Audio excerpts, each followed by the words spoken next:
जय हिंद। आप सभी का स्वागत है आज एक नई वीडियो में। फ्रेंड्स, आज की इस वीडियो में हम कवर करने वाले हैं Allahabad high court group C and group D के लिए हिंदी के प्रैक्टिस सेट को। और टोटल 5 प्रैक्टिस सेट यहाँ पर करवाया जाएगा, तो आप इसको जरूर रियल टेस्ट मान के सॉल्व करिएगा। तो और जो यूपी ट्रिपल एस द्वारा जूनियर असिस्टेंट और स्टेनोग्राफर के भी पेपर होने हैं, उन सभी के लिए यह यूनिक वीडियो है, ठीक है। तो आप इसको रियल टेस्ट मान कर सॉल्व करिएगा कि आपके कितने क्वेश्चन सही हुए। तो चलिए स्टार्ट करते हैं वीडियो को।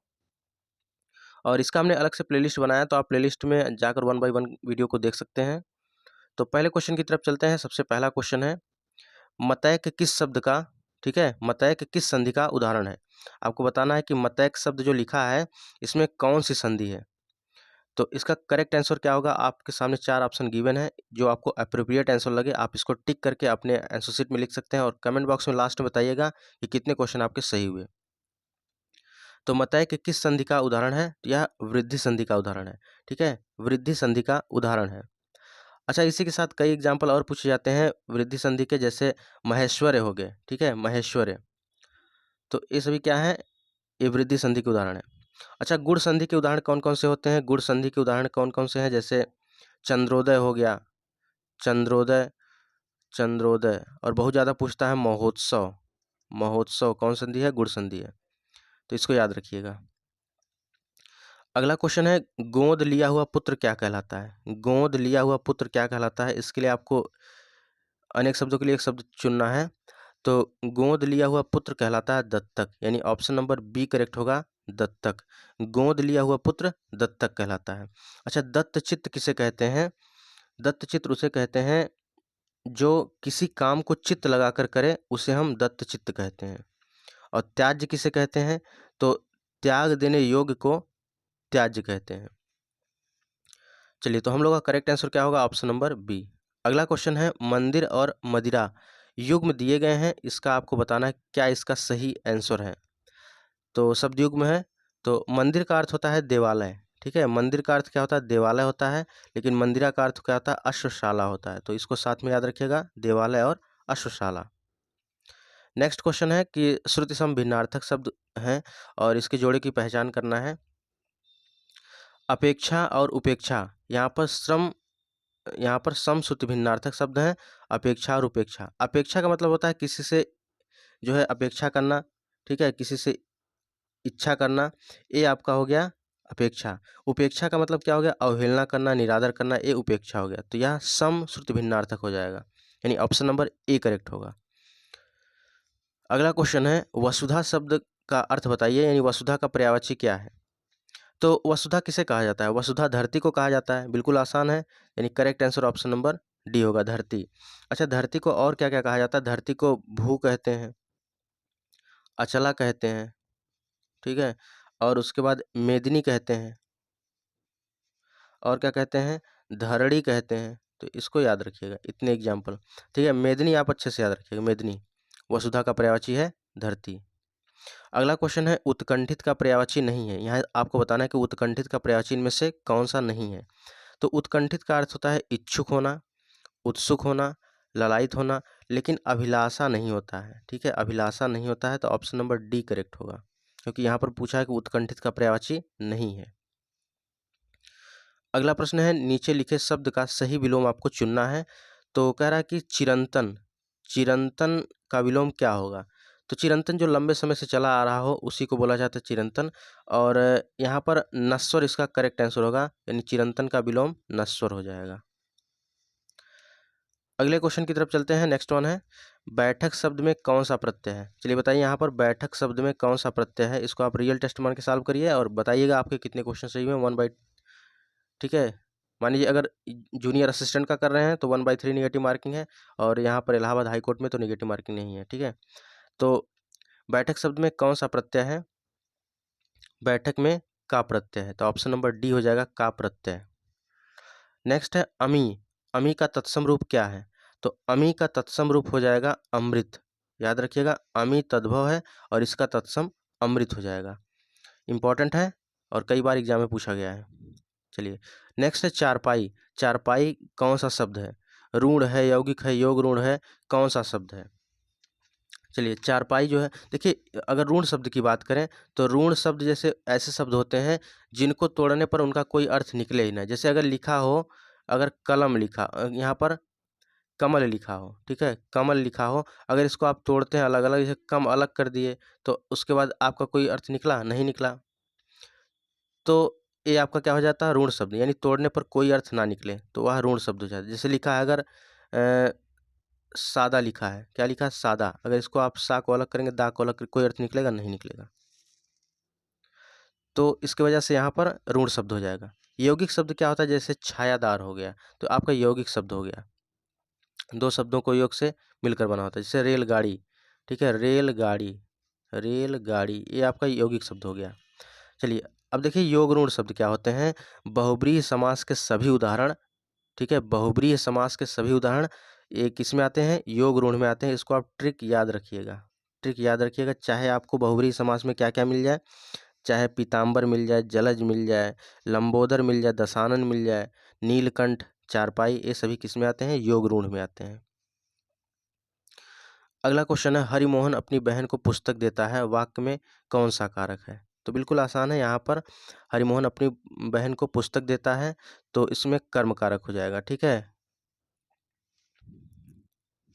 और अगर यहाँ पर रहता राजा, ठीक है, राजा गरीबों को कंबल दान करते हैं, राजा ने गरीबों को कंबल दान किया, तो यहाँ पर संप्रदान कारक हो जाता है। चलिए अगले क्वेश्चन की तरफ चलते हैं। अगला क्वेश्चन है, कर्मवाच्य में प्रधान होता है, कर्मवाच्य में क्या प्रधान होता है? कृतवाच्य में कर्ता प्रधान होता है, लेकिन कर्मवाच्य में कर्म प्रधान होगा। तो ऑप्शन नंबर डी करेक्ट हो जाएगा, कर्मवाच्य में कर्म प्रधान होगा। सदा एक वचन में प्रयुक्त होने वाला शब्द कौन सा है? सदा एक वचन में प्रयुक्त होने वाला शब्द हो जाएगा सहायता। याद रखिएगा, इंपॉर्टेंट है, सहायता हमेशा एक वचन में ही प्रयुक्त होता है। अगला क्वेश्चन है आपको बताना है कि इसमें से पुल्लिंग शब्द कौन सा है? इसमें से पुल्लिंग शब्द कौन सा है? आपको करेक्ट आंसर जो लगता हो, जो अप्रोप्रिएट आंसर लग रहा हो, उस पर आप टिक कर सकते हैं। तो देखिए यहाँ पर इसका करेक्ट आंसर होगा ऑप्शन नंबर सी हो जाएगा, पक्षी।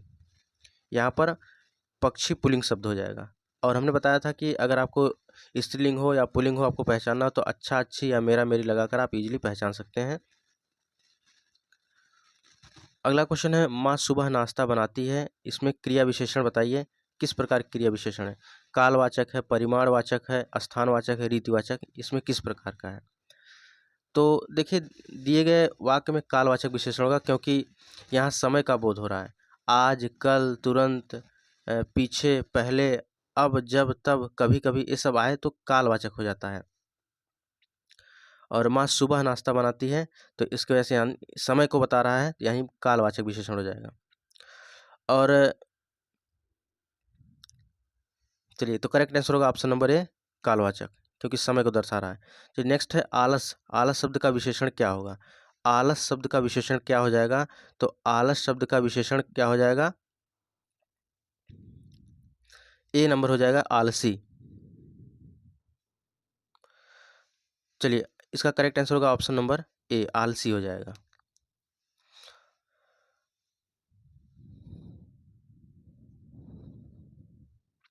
और अगर आलस का अगर तत्सम पूछे तो इसका आलस्य हो जाएगा, ठीक है। अगर आलस का तत्सम पूछे, तत्सम शब्द है, आलस्य हो जाएगा, लेकिन आलस का विशेषण पूछ रहा है तो आलसी हो जाएगा। ऑप्शन नंबर ए करेक्ट होगा। तो और आलस का अगर पूछे, कहे कि भैया बताइए आप तत्सम क्या होगा, तो आलस्य हो जाएगा। चलिए नेक्स्ट है 17 नंबर, प्रयोग की दृष्टि से सर्वनाम कितने भेद हैं? सर्वनाम के कुल कितने भेद हैं? तो सर्वनाम के टोटल 6 भेद हैं। ऑप्शन नंबर डी करेक्ट होगा, सर्वनाम के कुल 6 भेद हैं।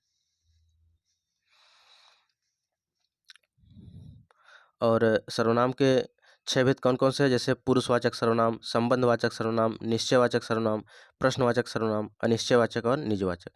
और प्रश्नवाचक में क्या क्या आता है? जैसे पुरुषवाचक में पुरुषवाचक में क्या क्या आता है? जैसे मैं, हम, तू, आप, वे सब, ठीक है, वे, ये सभी पुरुषवाचक में आते हैं। संबंधवाचक में जो सो आता है।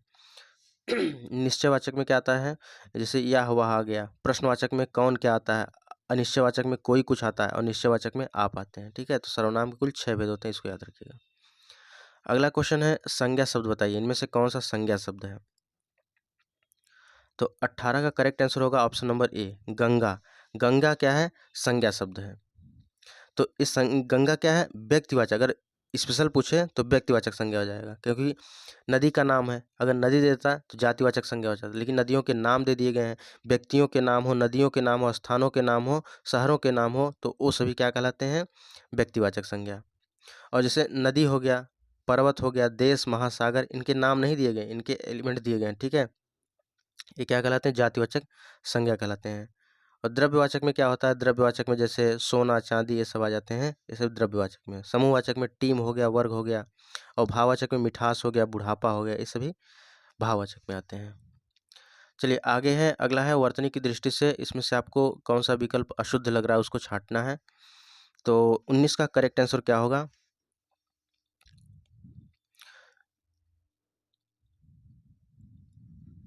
चलिए यहाँ पर देखिए व्यंग जो लिखा है ये अशुद्ध है। क्यों अशुद्ध है, देखिए उपर्युक्त तो बिल्कुल सही लिखा है, पूजनीय भी सही लिखा है, महीना भी सही लिखा है, लेकिन व्यंग जो लिखा है, व्यंग कैसे शुद्ध लिखा जाता है, व्यंग ऐसे लिखा जाता है, व्यंग ऐसे लिखा जाता है। तो ऑप्शन नंबर बी करेक्ट होगा। नेक्स्ट है 20 नंबर है कि छा वर्ड किसके योग से बना होता है।